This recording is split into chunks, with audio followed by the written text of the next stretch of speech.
Em uma página de muita beleza, um sacerdote inglês, o bispo Pike, escreveu uma frase bem comum. A vida, de um momento para outro, muda de uma forma inexplicável. E com esta frase, ele narra a história da sua vida. Ele era bispo da Igreja Anglicana da Inglaterra e estava na sede americana em São Francisco, na Califórnia.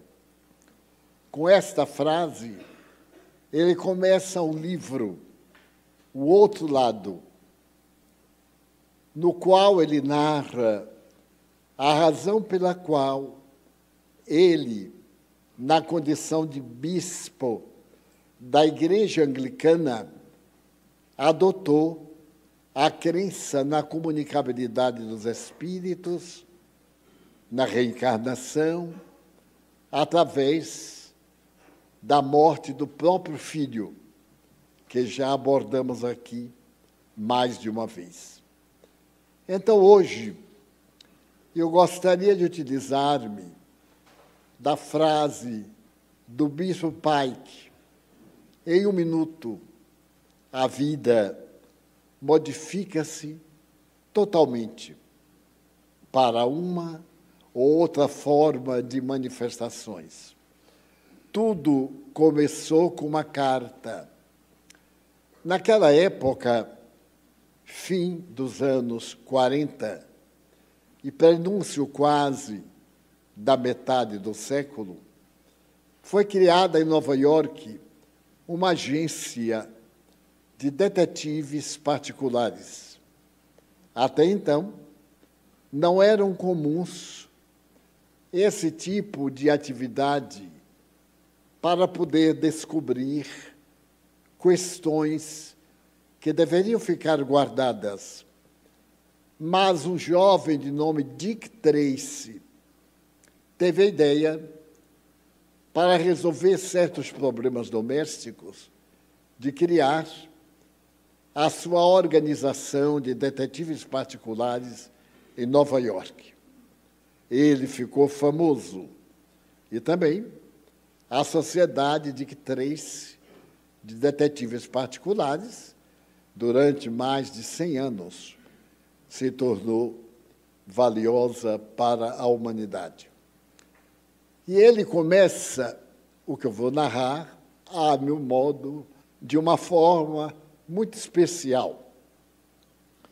Eu recebia muitas cartas, disse ele, e uma certa carta, pelo seu volume, chamou-me a atenção.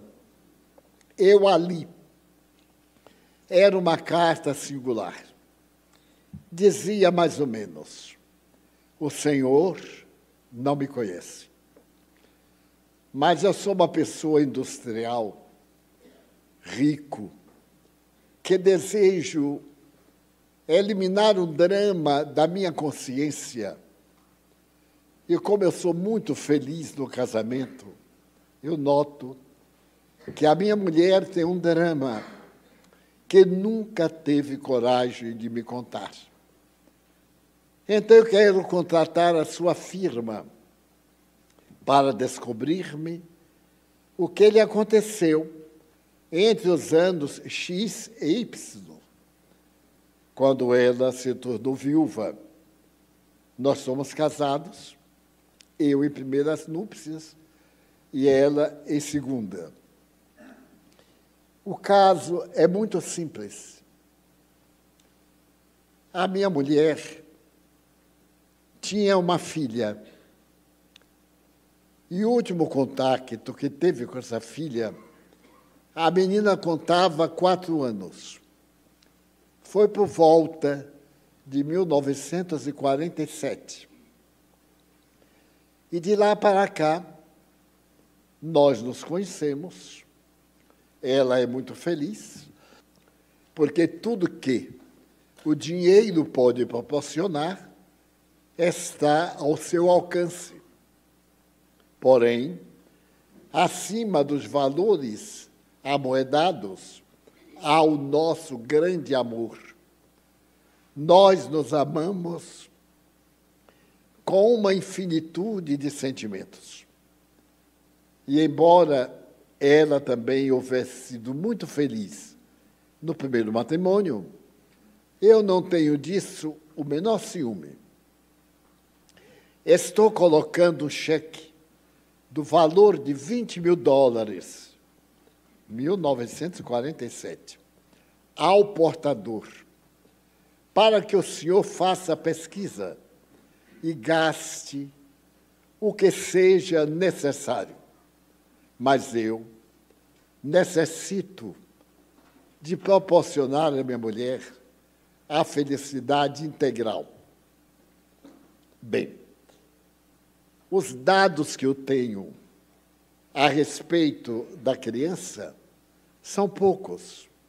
O nome dela, sem o sobrenome. E um hábito. Aos 4 anos, ela gostava muito de cantar.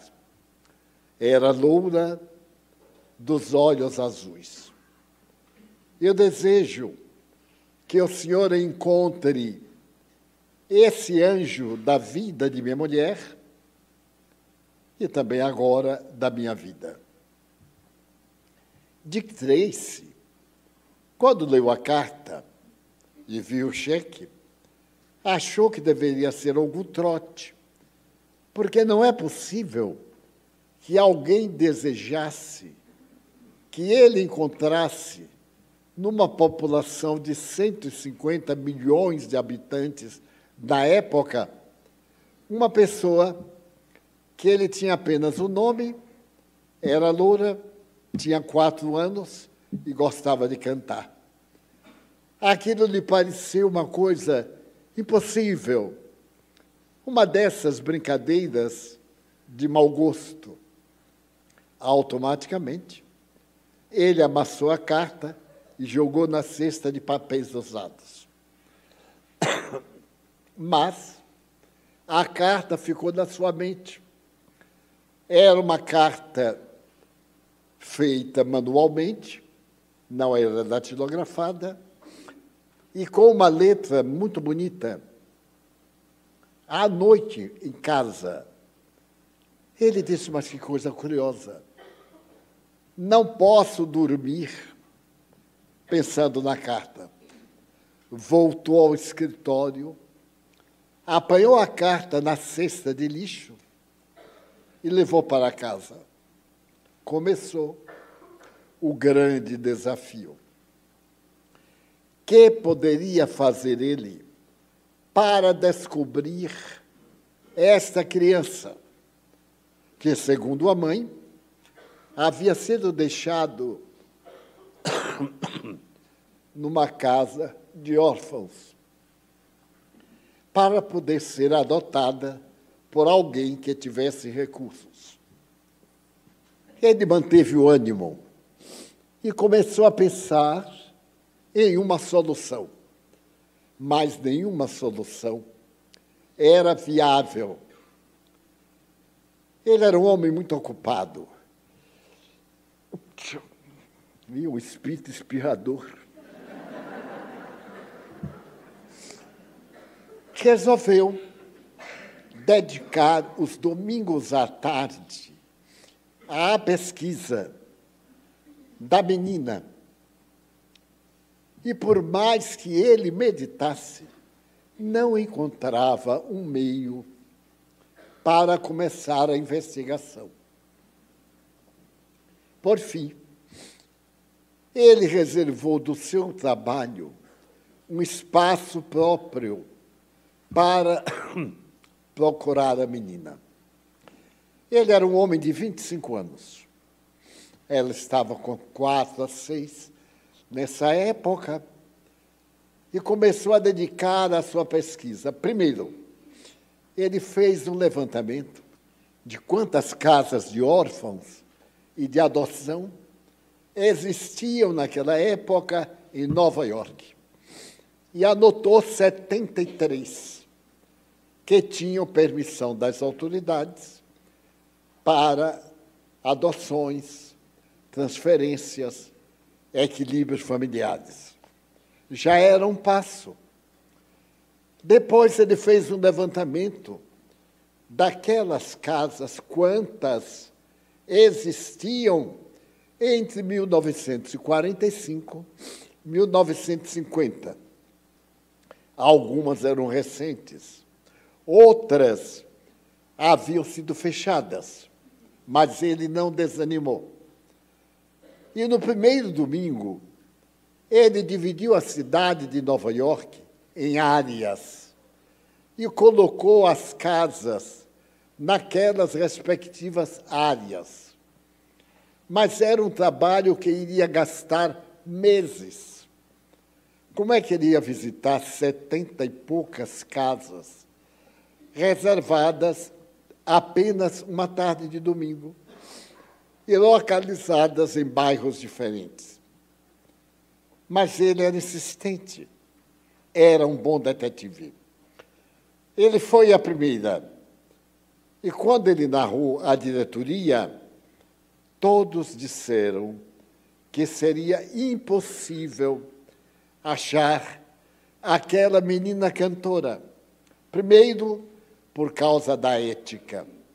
Se ela foi adotada, é proibido dizer qualquer coisa que leve aos pais adotivos, para não infelicitar a criança que agora tem uma vida nova. Depois, ele teria que adquirir permissão especial das autoridades infantis para provar os objetivos elevados da sua procura. E ele, então, desistiu. Partiu para uma segunda hipótese. Quantas crianças de nome Lúcia haveria nos Estados Unidos? Porque talvez houvesse um número reduzido que ele pudesse consultar. Ele foi ao Serviço Social de Nova York e veio a saber que era um número colossal. Portanto, a segunda hipótese seria também totalmente impossível. Um mês depois, ele não havia conseguido nada. Então, ele teve uma ideia: procurar saber se em alguma daquelas casas passou oportunamente alguma criança loura que gostasse de cantar. E o resultado foi negativo. Porque toda criança gosta de cantar, faz os seus versos, suas músicas, as suas composições, a sua vida. E então ele ficou agora no momento de desistir e querer escrever ao seu cliente, devolvendo o cheque e lamentando a impossibilidade total e absoluta de identificar a pequenina Lúcia. Quando ele estava escrevendo, veio de uma ideia. Você apelou para a lógica, para a estatística, para a matemática, mas não apelou para Deus.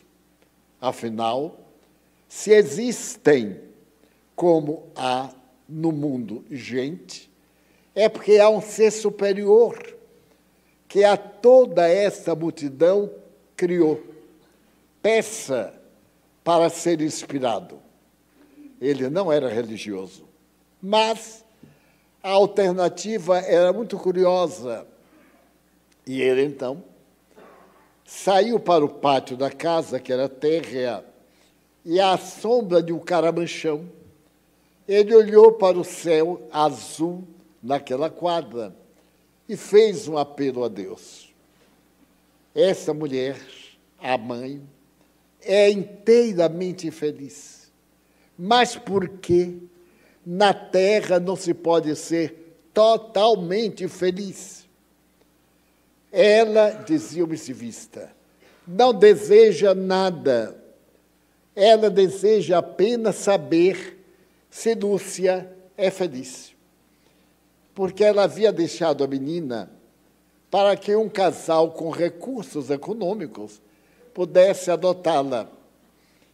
E não sabia o que aconteceu, porque depois daquelas dificuldades da viuvez, ela se namorou desse cavalheiro que era muito rico, não sabia. Se fora antes, ela não colocaria a criança para ser adotada, porque teria recursos para cuidar da filhinha. Porém, as circunstâncias eram outras. E ele, então, fez uma prece a Deus, perguntando se não seria possível tornar a criatura humana feliz. É tão fácil. Às vezes, uma palavra proporciona a felicidade, como leva à desdita. Outras vezes, um acontecimento relevante que modifica a estrutura do planeta faz que o mundo gire de maneira inesperada e aconteçam coisas jamais dantes sonhadas. E ao terminar daquele diálogo com Deus, ele sentiu algo estranho, uma sensação de que não estamos na Terra ao abandono. Não sendo um homem religioso, nunca se preocupara em pensar em Deus, nas questões espirituais. Mas agora, depois que ele conseguira orar, ele teve facilidade de perceber a presença divina dentro do seu coração. E disse de si para si mesmo: se a mim me comove o drama desta mãe, e o seu marido paga uma importância tão alta para fazê-la feliz, e isso me comove tanto, se há Deus, certamente também esse problema o comoverá, e eu vou entregar-me inteiramente à busca de Lúcia. A partir desse momento, ele começou a procurar a melhor maneira de poder identificar. E a melhor ainda era visitar os 70 e pouco lares de crianças, de órfãos, de adoção. Depois de visitar 15 e receber respostas negativas, algumas grosseiras, porque isso é característica da humanidade, além de não servir, agredir. E ele cada vez foi aprendendo mais, porque, afinal de contas, ele era um psicólogo, procurava entrar nos mistérios da psique humana para descobrir segredos. E ele percebeu que era válido. Até um dia que ele resolveu ir a uma parte muito modesta de Nova York, àquela época. E ele foi a uma casa de órfãos que tinha tudo de bom e de belo para adotar crianças. Era uma espécie de uma pequena fazenda com muitas árvores, com horta, com animais. E quando ele bateu à porta e veio atender, uma senhora que cheirava a bolo de fubá, limpando a mão no avental, sorriu para ele e perguntou: em que eu lhe posso ser útil, meu jovem cavalheiro? E ele disse: em salvar uma vida. Conte comigo. Aqui é o lar no qual salvam-se vidas. E então ele olhou bem para ela, e ela era aquele biótipo humano que nasceu para ser mãe, mas para ser mãe da humanidade. Havia nela uma espontaneidade, uma ternura, uma forma de ser que o cativou. Ele, então, resolveu contar com todos os detalhes. E a senhora perguntou: em que data? Porque é impossível lembrarmos de todas as crianças que passaram por aqui, daquelas que foram adotadas, Mas, qual é a data? Ele deu o período, 1947, 48. E ela sorriu para ele e disse assim, um momentinho, que eu vou tirar o bolo do forno, porque o cheiro do bolo estava na sala. Mas, em verdade, não era isso que ela ia fazer. Ela ia olhar os arquivos, porque quando ele deu o nome da menina Lúcia, ela teve um choque. Lembrava-se de uma menina pálida, loura, de olhos azuis, e que ficava cantarolando. Lembrou-se, era muita coincidência, só faltava o nome. E então ele foi ver, e rebuscando as anotações, chamava-se Lúcia. Então, ela parece lembrar-se do casal que adotou Lúcia. E de imediato foi na documentação e percebeu que naquele período haviam passado pela casa 4 Lúcias. O problema era agora descobrir qual era a Lúcia ideal, porque todas eram cantoras, horríveis, mas eram cantoras. Então ela voltou e disse, quase perdemos nosso bolo, vamos tomar um cafezinho? Levou, e ele teve certeza de haver encontrado o começo da meada. Conversaram muito sobre a orfandade, sobre o abandono de mães desalmadas, de pais negligentes. E ela disse, pois é, eu me lembro vagamente de umas 2 ou 3 meninas chamadas Lúcia. E ele disse, mas, por favor, consulte. Ela disse, mas não posso.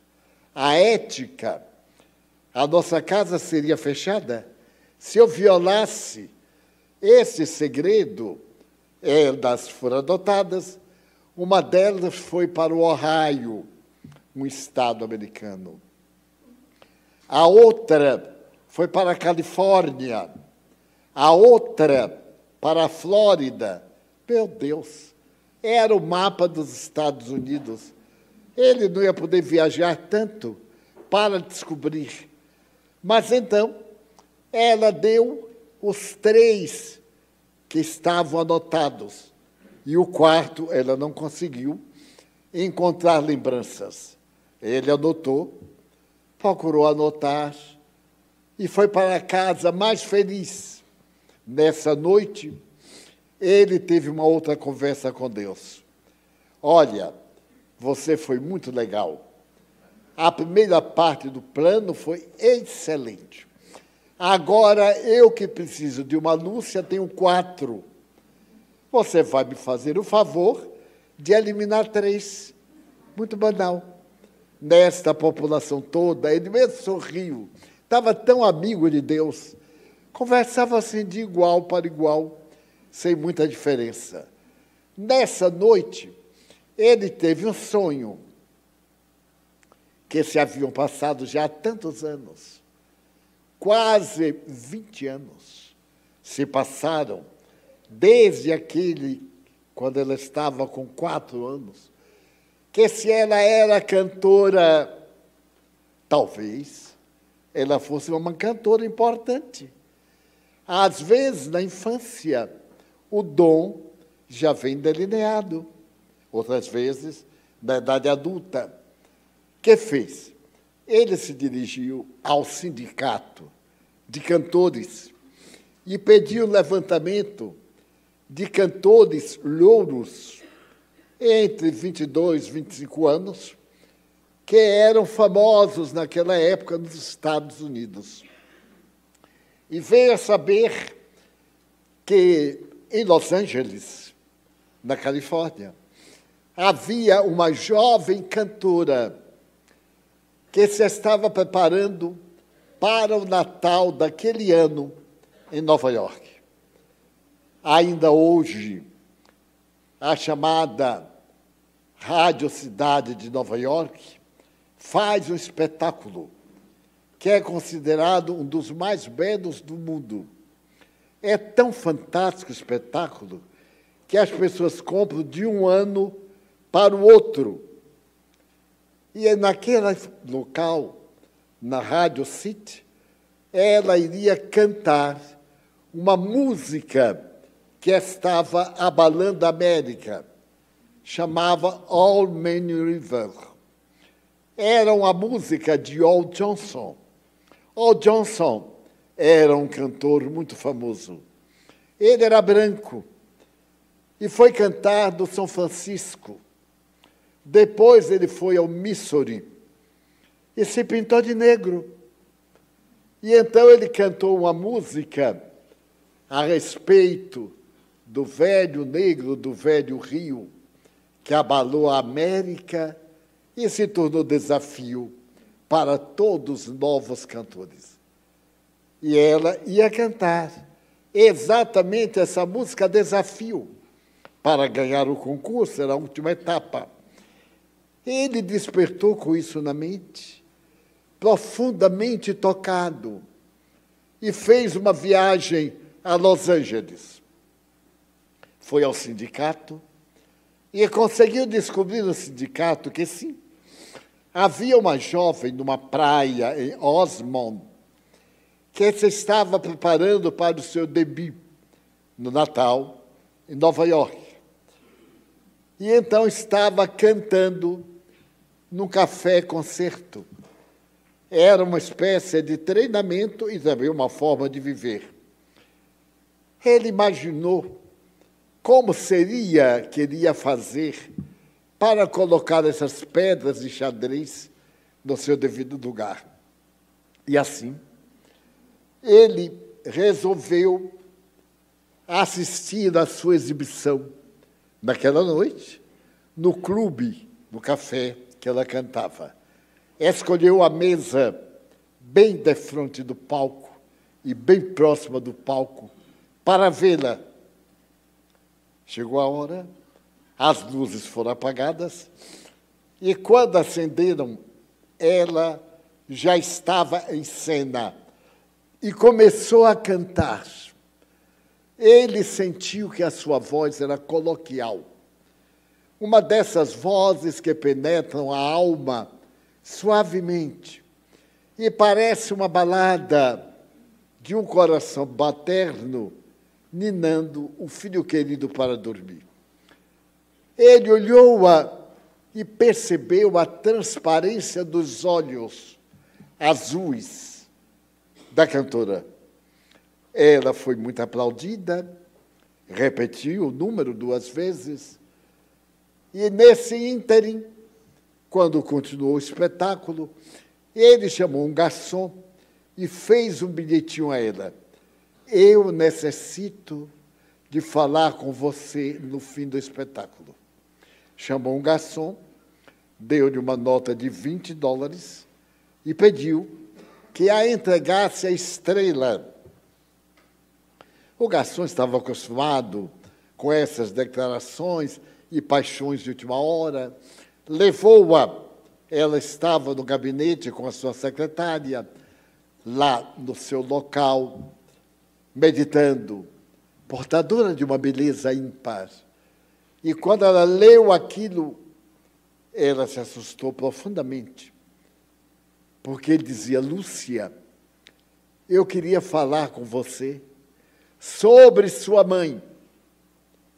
E ela foi tomada de um espanto, telefonou para casa, e a sua mãe disse que não havia mandado ninguém procurá-la.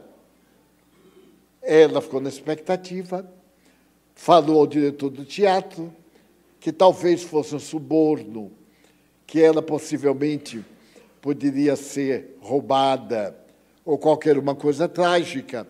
Pediu que tomasse providências e resolveu atendê-lo. Ficou sentada no camarim, no fundo, perto de uma porta de saída. Quando ele chegou, entrou, sentou-se, não sabia que estava armada ali uma tarefa de defesa da moça, e ela disse: eu acabo de telefonar para casa, e mamãe disse-me que não me mandou nenhum recado, não tem nada para me dizer. E ele voltou-se e disse: Lúcia, eu não me refiro à sua mãe adotiva. Eu me refiro à sua mãe biológica. Ele percebeu o choque que ela teve e a palidez que lhe tomou conta da face. Ela disse: mas alguma coisa está errada. Eu vou chamar a polícia. O senhor está querendo me subornar. Ele está querendo me explorar. A minha mãe mora aqui, em Osmond. Ele disse: mas essa é sua mãe adotiva. Eu me refiro à sua mãe biológica.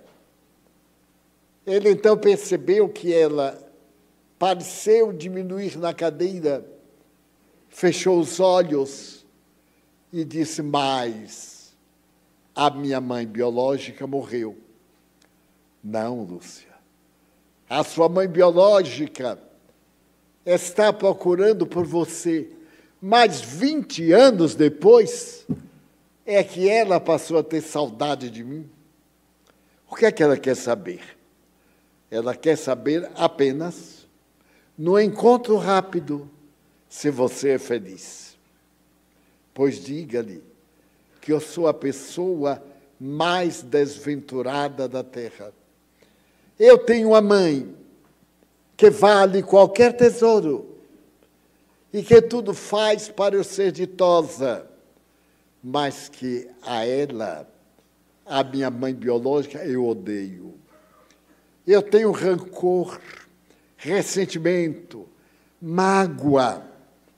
Eu tenho dela um ódio que não cabe no meu corpo. Faz quase 20 anos que eu não pronuncio o nome dela. E ele percebeu quanto ela sofreu e disse: mas você deve ter razões. Razões? Eu as tenho aos montes. A minha vida é secreta. Mas para que ela saiba quanto me desgraçou, eu me lembro que eu era pequenina. Eu cantava e sorria e brincava aos 4 anos. Certa tarde, ela me pegou pela mão e me levou a uma casa de adoção de crianças órfãs e rejeitadas. Eu não sabia de nada. Dialogou longamente com uma senhora e a senhora prometeu que cuidaria de mim. E a mim, ela disse: filhinha, mamãe está muito doente. Eu vou internar-me no hospital para uma cirurgia. E vou demorar vários dias para vir lhe buscar. Talvez eu nem volte aqui tão cedo. Prometa ficar bem. E eu tomei um choque, porque eu não tinha pai, não tinha irmão, não tinha ninguém. Só tinha minha mãe.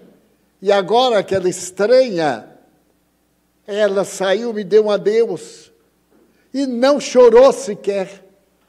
Eu fui debulhada de lágrimas e naquele dia não pude dormir, nem do dia seguinte. Fiquei sentada na porta, voltando àquele momento e esperando que ela viesse me buscar. Ela não veio. 4 dias depois, a senhora me disse: filhinha, mamãe foi fazer uma operação muito delicada e ela vai demorar muito para vir te buscar. Não adianta você ficar com fome, querer morrer. Ela não tem culpa. Eu olhei para a senhora e perguntei: ela não vai voltar nunca mais? Não, nunca mais. Você agora é minha filha, pelo meu coração. E eu vou conseguir uma família, mas uma família muito boa para cuidar de você. Então, eu nunca mais chamei a palavra mamãe. Conformei-me. Eu não tinha ninguém. Certo dia, apareceu um casal que foi buscar uma criança recém-nascida. E, ao ver-me sentada à porta, comoveu-se, porque a diretora do lar disse: a vida na terra é um mistério muito complexo. Pais abandonam filhos, atirando-os fora. Outros fazem tudo para ter filhos e não conseguem. Os senhores, por exemplo, vieram do Arkansas para levar uma criança recém-nascida e dar a impressão que é um filho biológico. E ela está ali, esperando uma mãe que não vai voltar nunca. A senhora que ia adotar a criancinha chegou-se até mim e me perguntou: como é seu nome? Eu respondi: você já montou em pônei, em um cavalinho? Não, senhora.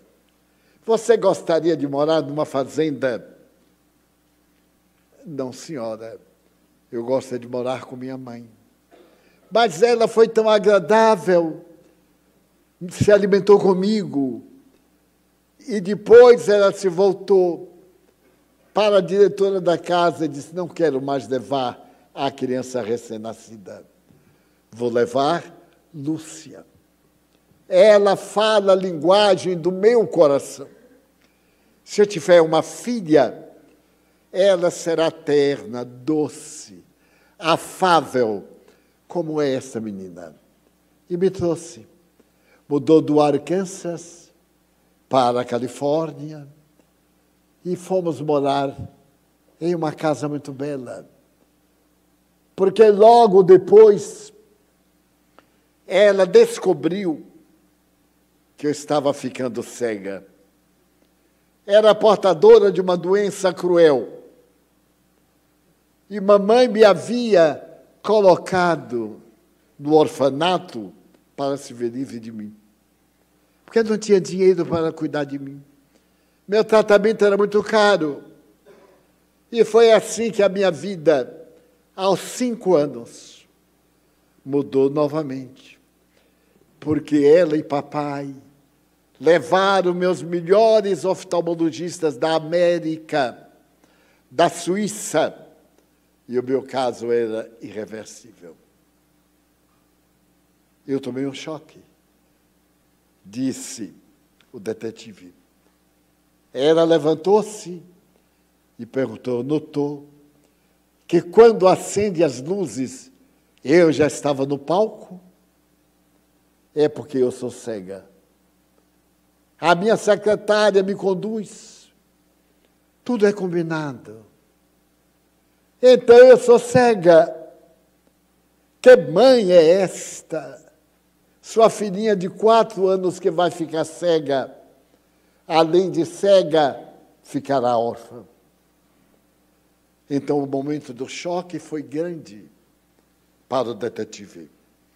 E ele disse: você não é capaz de perdoar nunca. Nunca. Essa palavra não existe no meu vocabulário. E você é capaz de me perdoar? O senhor é um negociante. O senhor trabalha para isto. Mas eu queria fazer de uma proposta. Você não gostaria de dizer à sua mãe quanto a odeia?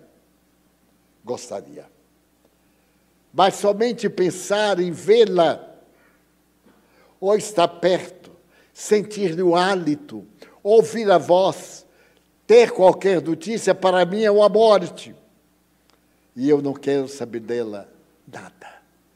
Volte, escreva e peça que não me procure mais, porque eu darei queixa policial e eles serão terrivelmente punidos.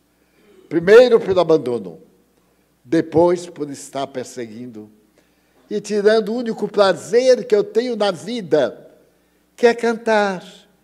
Nesse mês de dezembro, faltando poucos dias para minha premiere. Foi encerrada a entrevista e ele foi para o hotel.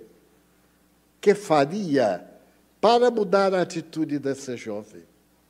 No dia seguinte, havia novo espetáculo, mas ele não foi. Ele teve uma ideia: conversar com os pais adotivos de Lúcia.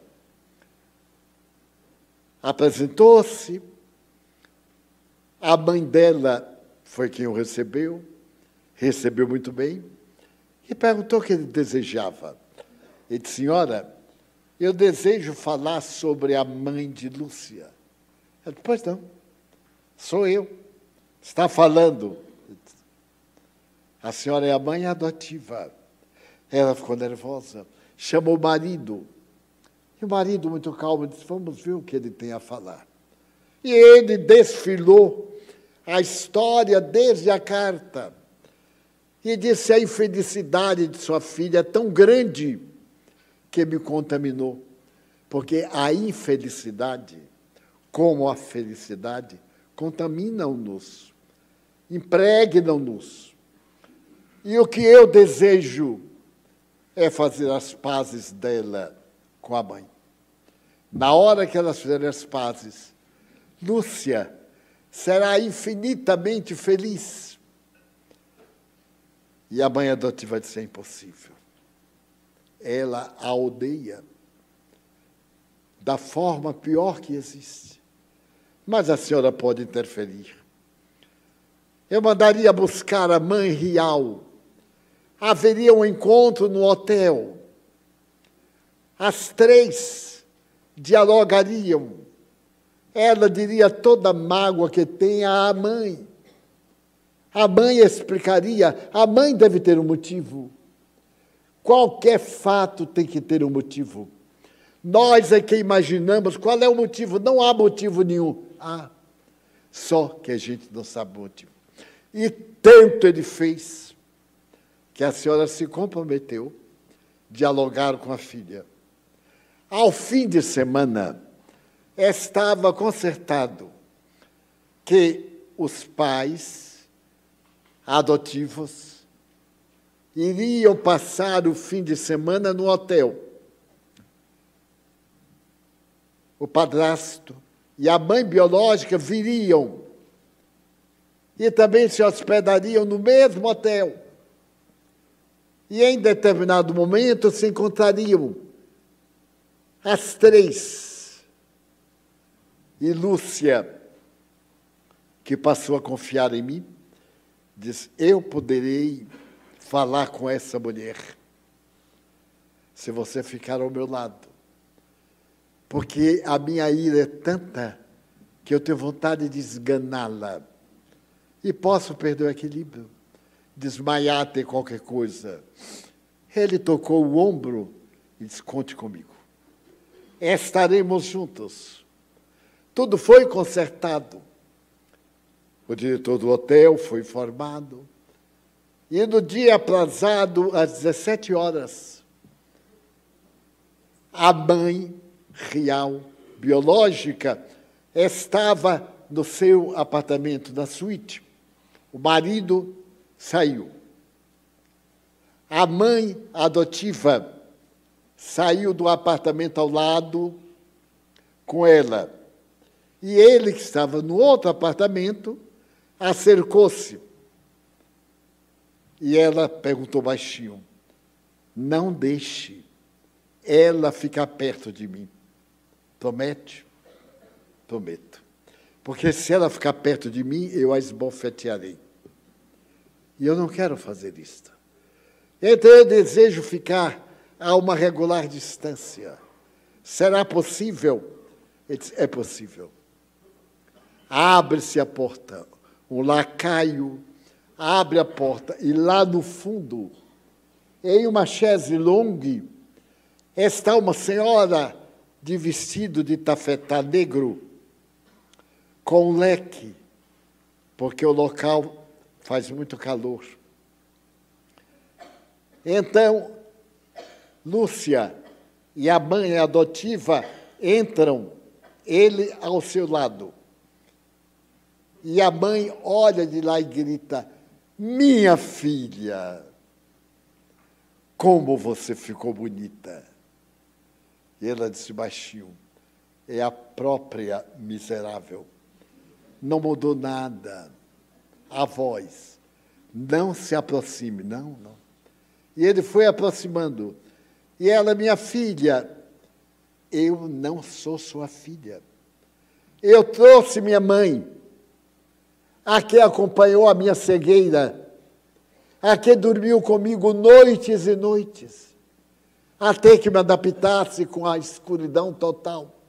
Enquanto você se divertia, não me chame filha. Mas a senhora estava chorando e dizia assim: perdoe-me, minha filha. Nós nunca sabemos como é que a nossa vida vai acabar. Você não sabe de nada, minha filha. Naquele dia, não me lembro, não quero saber. Vai saber. Há mais de 20 anos que eu procuro você na minha alma para lhe contar por que eu deixei você na casa de órfão. Eu não a abandonei. Eu me abandonei ao desespero, ao remorso, à solidão, ao sofrimento. Há 20 anos eu choro no escuro, na tristeza, porque naquele dia nós duas tínhamos ido ao médico. Você lembra que ele passou uma injeção na vista e que você disse que não deixava? Você deve lembrar que eu peguei pela mão e disse assim: não vai tomar injeção, filhinha. Nós vamos passar ali numa casa, porque eu vou cuidar da minha saúde. Lembra? Ela lembrava. Tudo aquilo estava escrito a fogo dentro da sua alma. Mas aí você me abandonou. Não, eu não abandonei você. Você já viu alguém se abandonar? Foi o que eu fiz. Seu pai havia morrido. Você aparece com uma doença genética incurável. Foi um milagre você ter um pouco de vista até os 4 ou 5 anos. E depois que fomos a vários médicos, e todos foram unânimes em dizer que você ia ficar cega, um deles resolveu examinar-me e notou que a cegueira que você tinha foi hereditária, você herdou de mim. Então ele olhou profundamente meus olhos, fez vários exames ao correr dos dias, e naquela tarde ele me disse: senhora, se você ama a sua filha, entregue-a para um casal rico, poder operá-la no exterior, em qualquer lugar. Quanto antes, porque você está ficando cega também. Minha filha, eu sou cega. Desde que você se foi, a minha última imagem é você chorando e cantando. Eu sou cega, lhe peço perdão. Ela disse: meu Deus, mas eu não sabia. E ela disse: nem eu. Somos ambas cegas. Naquele momento, Lúcia pegou a mãe adotiva e disse: mamãe, aproxime-me de minha mãe. A senhora, chorando, acercou-se e ela abraçou a mãe. E disse à mãe adotiva: mamãe, aqui está a minha mãe. Eu agora sou a pessoa mais feliz da terra, porque ela não queria me abandonar. Ela tentou me entregar a alguém rico que pudesse cuidar da vista. E ela sofreu a dor imensa de me deixar estranha e nunca saber de mim. Mamãe, perdoe-me. Meu Deus, eu tive uma mãe, perdi, ganhei outra mãe, e agora eu tenho duas mães.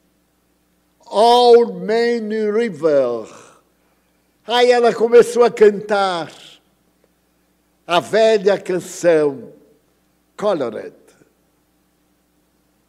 As pessoas que estavam em torno acercaram-se e ela abraçou as duas mães que choravam e cantou. Então ela perguntou à sua mãe biológica: você é rica? Sou, minha filha. A gente não compreende Deus. Eu fiquei numa miséria quando seu pai morreu. E me apareceu um homem rico que se apaixonou por mim. E que é rico. Nós somos muito ricos. Você precisa de algo? Não, mamãe. Porque papai e mamãe são também muito ricos. O que seu marido faz? Ele entrou. Ele entrou e disse: o que é que eu faço? É há 20 anos que eu estou procurando uma menina loura, de olhos azuis, que canta e que é uma fada para dar felicidade à própria mãe, que viveu 20 anos atormentada. Ela disse, então, poderíamos ser todos felizes. Vocês moram em Nova York, eu moro no outro lado. Vamos construir 2 casas enormes aqui na praia. De segunda a sexta, eu fico com papai e mamãe. E no sábado, eu fico com mamãe e com aquele que me trouxe a felicidade. Foi assim que no Natal de 1962, quando o imenso pano abre e as coretes saltam todas perfeitas, apagam-se as luzes e uma voz de acalanto começa a cantar. Lá no fundo, em um lugar de destaque, estavam os pais, o padrasto e a sua mãe biológica. Quando as luzes se acenderam, ela estava em um vestido todo azul e cantava as belezas do velho rio Mississippi, Missouri. E falava que a felicidade é uma questão de pensar. Não aceite, diz um pedaço da velha canção do negro escravo, não aceite a escravidão como uma desgraça. Escravo é aquele que não tem o direito de pensar na vida. Mas se a pessoa é capaz de pensar que existe Deus, que Deus é amor e que o seu amor nos une para uma felicidade permanente, não há razão para deixar de ser feliz. Terminou o espetáculo e no dia 1º de janeiro, o detetive casou-se com Lúcia. Então, a história real. Aí entra o acaso do bispo Pike, No ano 2000, eu havia sido convidado para um encontro de religiões em Nova York. Todas as religiões conhecidas mandaram representantes. Até índios aqui da Cordilheira, índios do Brasil, índios primários, os chamados Sua Santidade da Índia. O hotel escolhido era, na época, o melhor dos Estados Unidos. A abertura foi na ONU, no salão principal. A maestrina do espetáculo foi a atriz Jane Fonda, que era casada na época com um dos homens mais ricos do mundo. E ele estava fazendo aquela reunião com uma finalidade: acabar com a miséria na Terra. Era um summit em 3 pontos. A cultura moderna conseguir trabalho para todo mundo. Acabar com a miséria, transformando a esmola em salário, dignificando a mulher e elevando-a à sua posição de co-criadora da vida.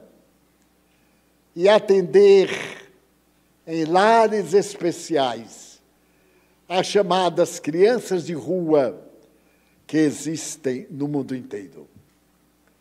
Daquele espetáculo, em 6 idiomas, com os tradutores da ONU, o nome Espiritismo não constava, porque diziam que o Espiritismo não era religião.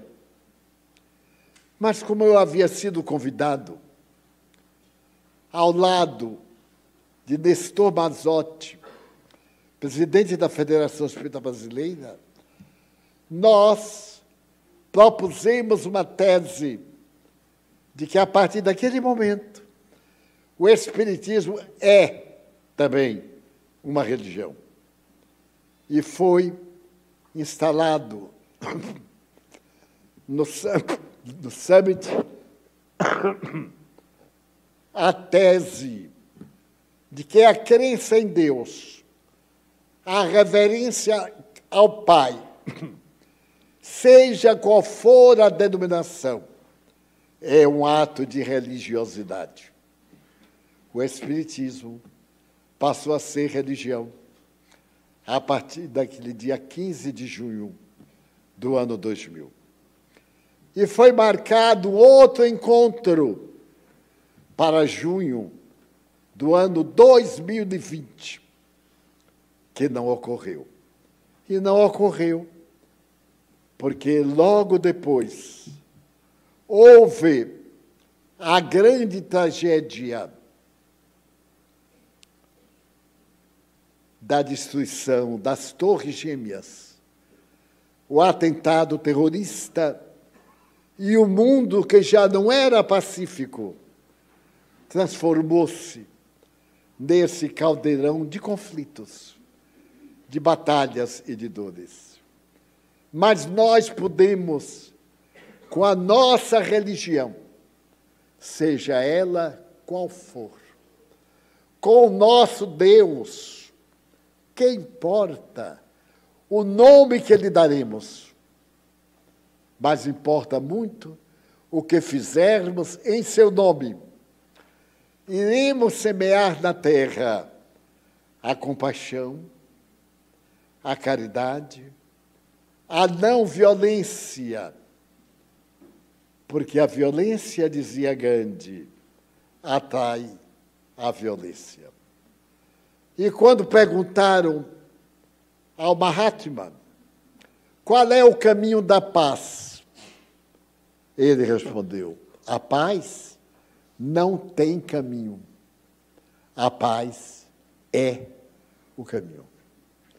Se cada um de nós tornar-se o caminho da paz, não revidar mal por mal, amar, mesmo que o outro nos deteste, porque há de existir uma causa. Se não é desta vida, é de vida anterior. Nós estaremos saindo destes dias tão difíceis, deste momento de perturbação, destas dores e incertezas, de tanta doença epidêmica, pandêmica, de várias ordens, para o reino dos céus, que começará dentro de nós próprios. A todos, sem distinção, desejamos muita paz. Paz interior. Paz que nasce na fonte augusta do sentimento e que se espraia como suave perfume, como um éter, para amenizar as nossas dores e abençoar as nossas aflições. Vamos orar. Pedimos aos médiuns para que tomem seus lugares e transmitam suas melhores energias ao próximo, guardando a certeza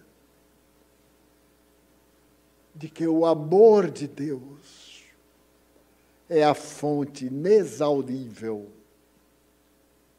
das nossas resistências. Pai Celestial, nós te pedimos, pelos companheiros de mediunidade, saudáveis, para que possam tonificar-nos e reabastecer-se. Pedimos por cada um de nós que aqui está presente. Suplicamos pelos nossos afetos, por aqueles a quem amamos.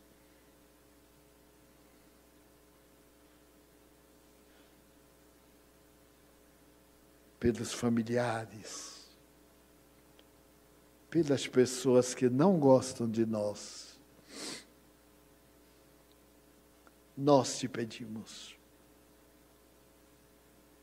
em favor do sofrimento humano, das doenças irreversíveis,